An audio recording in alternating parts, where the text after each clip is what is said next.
Part one of my 2026 Buffalo Bills mock offseason starts right now on Locked On Bills.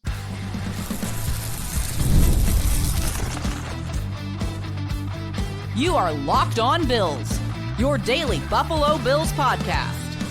Part of the Locked On Podcast Network, your team every day. What's up, Bills Mafia? It's Joe Marino, author of the Herd Mentality Substack, co-host of the Locked On NFL Scouting Podcast, co-host of the NFL First Read Podcast, and I'm your host of Locked On Bills. Locked On Bills is a proud part of the Locked On Podcast Network, now the #1 sports podcast network. Want to thank you for making Locked On Bills your first listen every day and issue a big thank you, shout out, and welcome to our everydayers. You know who you are. Those of you who never miss a single episode, I appreciate y'all being here very, very much. Speaking of everydayers, I want to give a shout out to Earl, a diehard listener of the show. Well, folks, welcome in. It's time for one of my favorite projects that I do here on Locked On Bills every year. It's my mock offseason. And so I'm going to go through the entire thing. We're going to create cap space. We're going to consider the Bills' own expiring contracts. We're going to add veterans to this team. We're going to do a mock draft, and at the end of this, we'll have a roster to consider. And so this will be a two-part series. This is part one. Part two is also available. I dropped them at the exact same time, so you can listen to both episodes back-to-back and get the entire picture that I want to paint for this offseason. And let me tell you a couple things here about my process. First of all, it's not necessarily meant to be predictive. This is going to be full of my own preferences and biases. At the same time, I want to show you a path. I want to show you what can get done, give you an idea of what's possible for Brandon Beane this offseason. And then lastly, I want you to know that this is Greg Thompson approved. Greg from Cover One, he's a good friend of mine, and he knows the salary cap and all the numbers that go into it, and he's considered this, and he's given it his stamp of approval that my numbers make sense and that it's all possible. And so, of course, I want it to be realistic, right? And so Greg's my yearly checks and balances. The last thing I'll say before I get into all the moves that I know you're curious about me making is that my theme in doing this is that I wanted answers everywhere.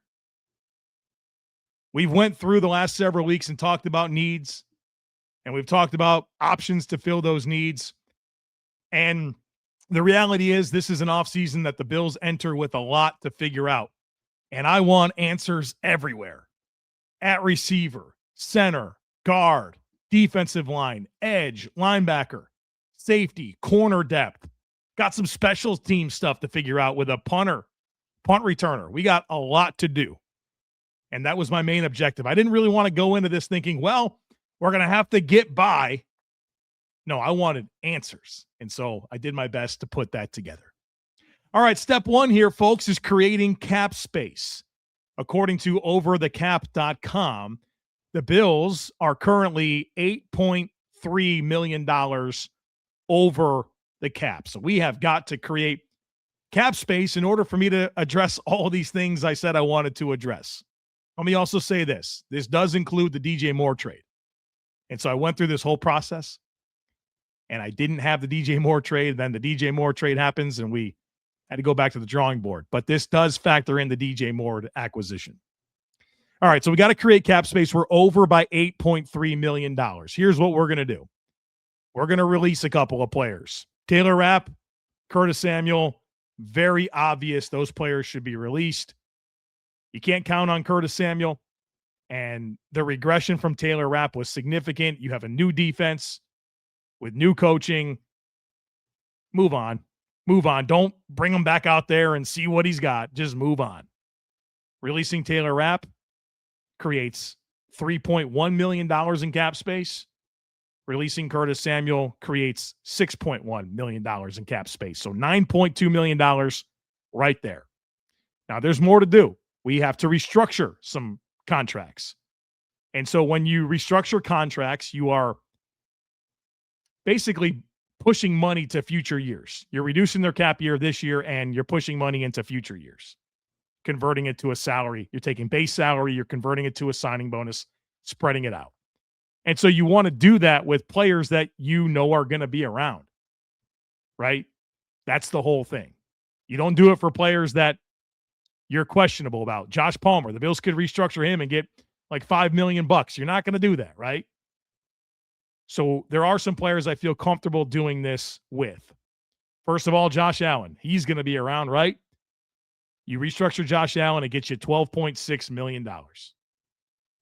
Dion Dawkins. I'm restructuring him and creating $11.4 million. I know some people might not have the same outlook for Dion moving forward. I'm comfortable with Dion Dawkins. I think he's going to be a high-level left tackle for 3 to 5 more seasons. I'm going to restructure Ed Oliver. That gets me $8.9 million. I feel very comfortable with Ed Oliver in Jim Leonhard's defense. The skill set, there's players just like him in defenses just like Jim Leonhard's that are awesome. Zach Allen with Denver. Milton Williams with the New England Patriots. Kobe Turner with the Rams. All very similar, 290-ish pounds, shorter arms, explosive penetration style players. He's going to be fine. And so I have no issues with that. I did one more, and I got a little aggressive here because I want to create a lot of cap space, and I want to do a lot of things. And so we are also going to restructure Michael Hoyt. Michael Hoyt's restructure gets us $3.7 million. And I know that Michael Hoyt is coming off of an injury, but his contract is very reasonable. I'm very optimistic about what he can be. And I think he's a very clean fit to Jim Leonhard's defense. So I had really no reservation about including him for a restructure and creating the $3.7 million. So we release Rapp and Samuel. We restructure Oliver, Allen, Dawkins, and Hoyt. Now there's one more thing that I'm going to do to create cap space, and that is extend the contract of some players. 2 of them. We're going to extend Dawson Knox. There's a lot of options for the Bills with Dawson Knox, including releasing him. I don't want to release him. I want Dawson Knox, and I want Dawson Knox on a reduced cap number. So here's what we're going to do. He's got a $17 million cap hit this year. We're going to approach him about a pay cut because obviously that's not a number we can work with, and he's not going to go get that on the open market. So we're going to dress up a pay cut as an extension. So this is going to be a 2-year, $16 million extension. And it's going to free up $8.3 million in cap space because we're going to reduce his salary and push some of it into future years. So I think this is the cake and eat it too situation. You get Dawson Knox, and you get Dawson Knox for more years on a lower cap hit for this year. The other player that we're going to extend, and this is a little bit predictive, is O'Cyrus Torrence. I'm of the belief there's a good chance Connor McGovern and David Edwards are gone. And I think your reality of that is offset with, all right, we had to let those guys go. We don't like that. Those are good players. But O'Cyrus Torrence, the younger player that we drafted, we're going to go ahead and extend him right now. And the guard market is booming. So don't allow yourself to have some sticker shock here, but this is where I think it's going. I have O'Cyrus Torrence down for a 4-year, $80 million contract extension. And because of that, we can reduce his cap hit this year and create $2.2 million in cap space. So we're extending Dawson Knox. That gets us $8.3 million. We're extending O'Cyrus Torrence. That gets us $2.2 million. And, of course, the terms of the deal, 4 new years and $80 million for O'Cyrus Torrence, locking in the Bills' right guard. So with those moves, we have now created $56 million in cap space. Just like that. Now, of course, we started over the cap, $8.3 million. So as we enter our next phase of this conversation, which will be expiring contracts and then, of course, our outside veteran additions, I have created $47.7 million to invest, and we are going to invest it. I'll tell you my ideas here on the other side of it. Folks, be sure to stick with me. Hey, it's Matt Derry from the Locked On Lions podcast. The people I love depend on me. If I'm gone, the financial responsibilities don't disappear. I didn't want my family figuring things out during the hardest moment of their lives. That's why I knew only one place to go. I chose life insurance through my friends at Ethos. Ethos makes getting life insurance fast and easy, 100% online. You can get a quote in seconds, apply in minutes, and get same-day coverage. There's no medical exam. You just answer a few simple health questions. You can get up to $3 million in coverage. Some policies are as low as $30 a month. I love the folks at Ethos. Protect your family with life insurance from Ethos now by going to ethos.com/LockedOnNFL. In as little as 10 minutes, you can get the free quote and up to $3 million in coverage at ethos.com/LockedOnNFL. That is ethos.com/LockedOnNFL. Ethos.com/LockedOnNFL. Application times and rates may vary. All right. Welcome back, folks. As I shared in segment one, I've created $47.7 million to invest. The first thing I want to consider are the Bills' own expiring contracts, and if there are any players that I want to bring back. And, of course, the Bills have already re-signed Alec Anderson, Fedarian Mathis, Sam Franklin, and Shane Buechele. Those players are already in the mix. There are a few players that I want to re-sign. Not many, but there are a couple. Now, as I get into these players that the Bills are going to re-sign and new additions, in talking to Greg Thompson, he shared with me that the norm across the NFL is that the year one cap hit is 60% of the average annual value. So that is what I'm working with. Now, if it's a one-year deal, the full amount will count as the cap hit. But if it's a multi-year deal, 60% of the AAV is what I'm calculating as the year one cap hit. So that's something to keep in mind as we now have $47.7 million. We're going to be reducing that as I just explained. So here's who we're going to re-sign. First of all, Reggie Gilliam. Come on back. Bills fullback. Does a phenomenal job as a lead blocker. Oh, by the way, he's one of the Bills' best special teamers that plays pretty much every special team snap.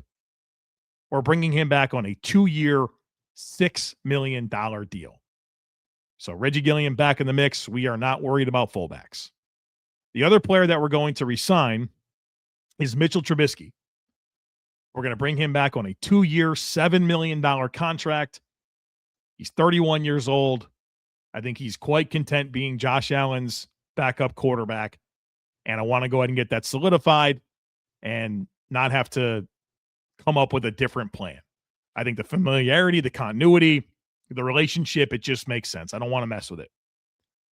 And I think Mitch Trubisky last year showed us the most he has as a Bills backup quarterback, whether that was preseason or camp. I thought he had, and of course, the few times he played in the regular season. Don't forget that third down dime he threw to Josh Palmer for a third down conversion. And then, of course, he was phenomenal against the Jets in Week 18. So we're good to go there when it comes to Trubisky and Gilliam. They're back. I'm not bringing back anyone else. Connor McGovern and David Edwards, those are obviously two very tough pills to swallow. I'd prefer if the Bills were to bring one back for it to be Connor McGovern. But I'm leaning into the likelihood of them being gone. And so this scenario that I'm going to present doesn't include them back. And so that was something I wanted to accomplish here in painting this picture of what it could look like and what's possible if both of those guys are gone. And I think that's something to keep in mind as we are set to see this entire thing come together. It doesn't come together in one day. It's a process. It's a process between right now and really, up until the trade deadline, right? There's this process of player acquisition. And so I think that's going to be the challenge that we have in observing and analyzing this offseason, is that you don't get the full picture. And so it is a process. It's fluid. And so you'll sit there and be worried about something that just hasn't been solved yet. So we will attack this as if McGovern and Edwards are gone. Tre'Davious White, letting them walk. Joey Bosa, man, I thought you were going to be the thing there for the first half of the season and then just faded down the stretch. Gone. Matt Milano, hat tip, sir. You were an awesome draft pick. You were a great Buffalo Bill for a long time. Moving on. Brandon Cooks, letting him walk. Although I'm kind of open to him coming back. I don't really hate the idea. I think he'd come back on a low cost, and I think he's a good vertical player, and that's intriguing to me, but we're letting him walk. AJ Epinesa, letting him walk. I mean, second-round pick that played out his rookie deal and then signed a 2-year extension and played that out. I mean, was a nice depth player, but time for him to go play somewhere else. Jordan Poyer, I think he's probably done playing in the NFL. Daquan Jones, letting him walk. Shaq Thompson, letting him walk. Cam Lewis, letting him walk. Matt Prater. Obviously, we have Tyler Bass. We'll see if Tyler Bass winds up being my kicker. Ryan Vandermark, this one was tough because he's a restricted free agent, and the restricted free agent tender is $3.5 million for the lowest one. And I don't think that makes a lot of sense for the Bills to pay on a 1-year deal. I'm not against it, but two thoughts on Ryan Vandermark. First of all, I'd obviously love for him to come back to the Bills, but for less than $3.5 million on 1 year. But I'm not dismissive of the possibility that there's something out there for Ryan Vandermark in terms of him being paid as like a pretty decent swing tackle, or a guy that they sign and gets a real chance to get a starting job, which won't happen in Buffalo. It's Spencer Brown and Dion Dawkins at tackle. Based on what he's put out there, does a team look at him as a potential starter and at worst case scenario, a swing, and you're okay giving him some money, like a 2-year, $8 million deal or something like that? So we'll see where it goes with Ryan Vandermark. I'm absolutely rooting for him, but I do struggle with the RFA tender. Darnell Savage, he can walk. I beg you to go back and watch the Bills punt return in overtime against Denver. I beg you to watch this play and watch what Darnell Savage does. If he makes the block he should make, the Bills drive with the ball that ends. It actually doesn't it end in an interception, I think, or a punt. I can't remember. It's all a little blurry. That drive would start so much further down the field than inside the 10 if Darnell Savage makes a block. He can go. Larry Ogunjobi, got to go. Mitch Wishnowski, I have a different plan at punter. Gabe Davis, get healthy, dude, man. That's a pretty gruesome injury he had based on what he shared on social media. He can walk. DeMar Hamlin, Balin Spector, they can walk as well. So we're only bringing back Reggie Gilliam and Mitchell Trubisky, in addition to the Bills have already signed Alec Anderson, Phi Mathis, Shane Buechele, and Sam Franklin. All right, now the exciting part is next. The players I'm going to acquire in free agency, and there are several. We'll explain it all to you next, so folks, be sure to stick with me. This episode is sponsored by BetterHelp. March is a time to celebrate women, especially around International Women's Day, and to recognize just how much they carry at work, in relationships, and families, and in all unseen roles they step into every single day. It's easy to celebrate that strength, but it's just as important to make space for their emotional well-being, and honestly, that goes for all of us.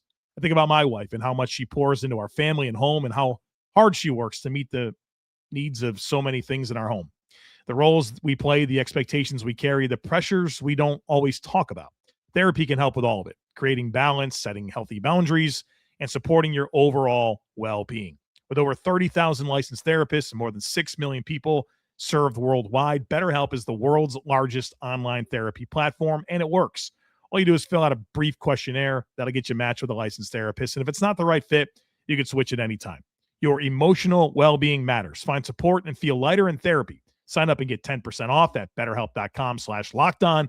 That's BetterHelp, HELP.com/lockedon.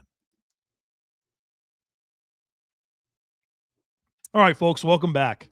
Let's sign some players. As I've stated, we're bringing back Trubisky. We're bringing back Gilliam. The Bills have traded for DJ Moore. Now, the DJ Moore trade comes with a restructure.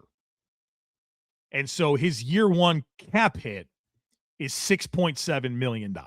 That is what DJ Moore is going to count against the cap. $6.7 million.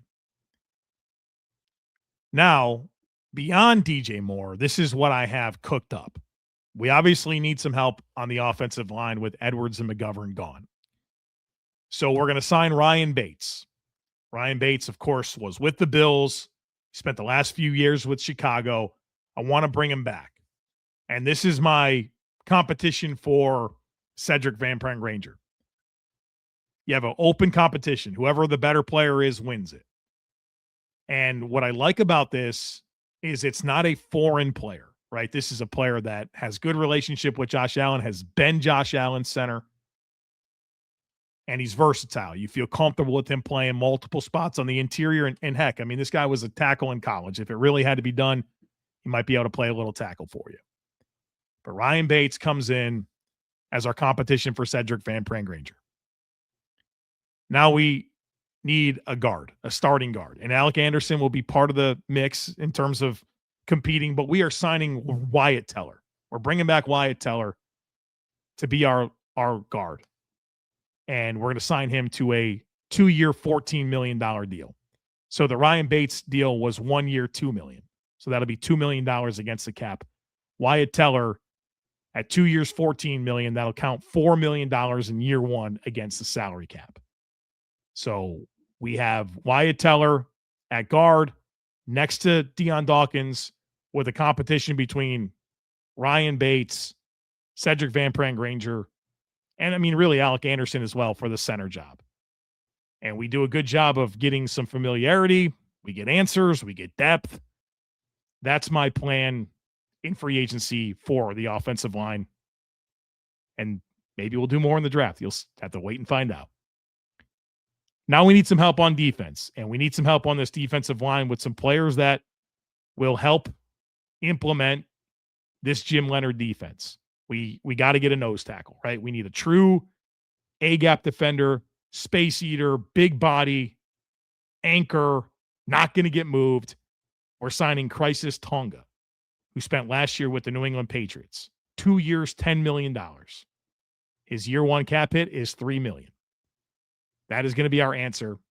And he'll play the early downs. We'll put Deion Walker in there a lot on passing downs. We have our nose tackle situation figured out with a veteran. We're adding one more player to our defensive line. That will be Sebastian Joseph Day. 2 years, $12 million. So his year one cap hit is $3.6 million. Sebastian Joseph Day gives you that versatility. A guy that can play towards the edges. He can be the 4-eye. He can play the nose. He's familiar with odd front defenses. He can come in and be a very important part of our rotation. Very firm run defender, but that is not completely absent as a pass rusher. So Khyiris Tonga and Sebastian Joseph Day is added to our defensive line mix. Now, you know I got to get an edge rusher, so we're going with Arnold Ebiketie. 2 years, $20 million. His year one cap hit is $6 million. And Arnold Ebiketie will pair with Michael Hoyt and Javon Solomon to give us some rush outside linebackers. I've talked a lot about Ebiketie on this podcast. He feels like the right mix of youth, upside, like the skill set that you need and it's kind of missing to unlock this 3-4 defense. I thought he was the Falcons' best pass rusher this year, but they, of course, invested a lot into James Pierce and Jalen Walker as first-round picks. And Ebiketie was drafted for a different coaching staff, and he comes in, you know, young, coming off of his rookie deal, flashy. We get him for 2 years, $20 million.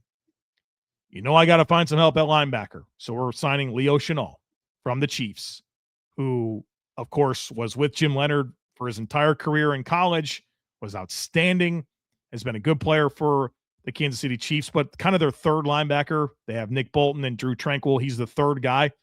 We get him 2 years, $13 million. His year one cap hit is $3.9 million. And what I like about Leo Chenal is the versatility. He's going to add to our pass rush, downhill ability. He can play in space. There's a lot that he can do, and he'll be a fixture for our defense.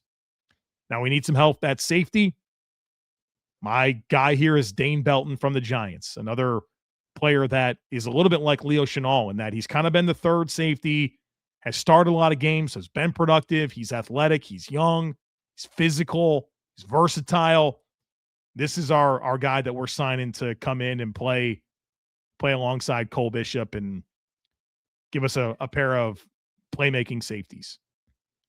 I also wanted to find some depth at corner, and I settled on Roger McCreary. Roger McCreary was a day 2 pick for the Titans that got traded to the Rams last year and then closed out the last season with the Rams. And he's a guy that I think he's probably best in the slot, but his first couple seasons he played outside corner. And so the thought process with Roger McCreary is we get depth, right? We get depth at outside corner, but there's a really good chance that we bring him in and we like what we see and we have a young slot corner and it makes Taron Johnson expendable. And maybe after June 1st, you move on. But we got to have a player that can come in and play the slot. And Roger McCreary's physical, he tackles, and he's got man coverage skill as well. Pretty comfortable with Roger McCreary. And then I also wanted to add PJ Locke, who has been a depth safety for the Broncos for the last few years. So obviously familiarity with Jim Leonhard. So he can come in and provide depth at safety. And also he's been a big time special teams contributor. And so we get that from him as well. And just in case I didn't say, Dane Belton is 2 years, $8 million. So his year one cap hit is 2.4. Roger McCreary, 2 years, $10 million. So his year one cap hit is $3 million. PJ Locke is 1 year, $2 million. So it'll be a $2 million cap hit. So that's the plan in free agency. Of course, we have DJ Moore. We signed Ryan Bates and Wyatt Teller for the offensive line, Khyiris Tonga and Sebastian Joseph Day for the defensive line. Arnold Ebiketie gives us an answer at edge rusher. Leo Chenal at linebacker. Dane Belton and PJ Locke at safety. Locke is a depth player. Dane Belton is our starter. And then Roger McCreary comes in with the intent of him probably being our starting slot, but worst case scenario, he gives us depth on the outside. We also have to earmark some money for our draft class. And if you consider the draft class and the picks that the Bills have, it's going to come in as about a $4.5 million cap hit for the entire draft class. And the reason that's important for you to know is, of course, the AAV of all of the contracts is going to be more than 4.5, but the rule of 51 puts it into perspective in terms of what's really going to hit the cap. So your year one cap hit for your draft class is $4.5 million. So at this point, we are entering the draft and attributing the money needed to sign our draft class, and we have right at $3 million in available cap space. So there you have it. This is my free agency plan, creating cap space plan, which players we're going to bring back, and we enter this draft right at $3 million in available cap space. And so on part 2, which is available in your podcast feed, wherever you listen to this, you can go right to part 2. In part 2, you're going to get my 7-round mock draft, and then we will go through this depth chart and really talk about what it looks like on both sides of the football. And then through what I do in the draft, you'll see that I've created some flexibility with some of the questionable players on the Bills roster that I want to make sure there are plans to get rid of. And we'll do that in part 2. So come on back for that. Listen to it whenever you want. Go back to back, save it for later, save it for tomorrow, but it is available right now. So hope you enjoyed part 1 of this mock off-season. Part 2 is available for you right now. So folks, as always, I kindly ask that you share, subscribe, rate and review the podcast. Have a great rest of your day. Go Bills. And I look forward to catching up with you again real soon.